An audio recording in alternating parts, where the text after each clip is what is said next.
పుణ్యకోటి కథ. అనగనగా ఒకప్పుడు ఒక అడవిలో చాలా పశువులు నివసించేవి.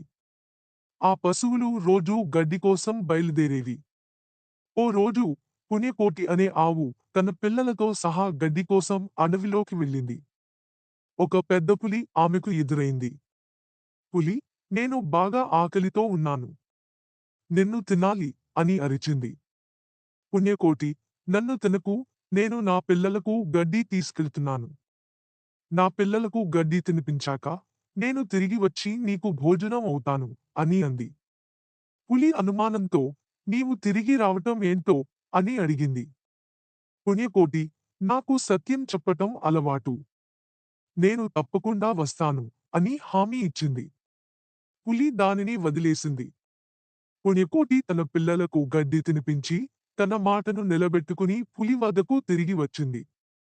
పులి, నీ నిజాయితీని గౌరవిస్తూ నేను నిన్ను తినను అని అంది.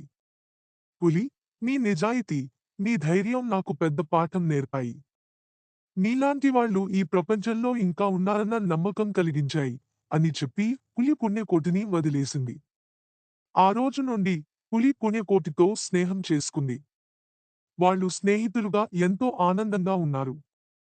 ఈ కథ మనకు నిజాయితీ, ధైర్యం మరియు స్నేహం గొప్పతనాన్ని చెప్పడమే కాకుండా మన మాటకు నిలబెట్టుకోవాలనే పాఠాన్ని కూడా నేర్పుతుంది.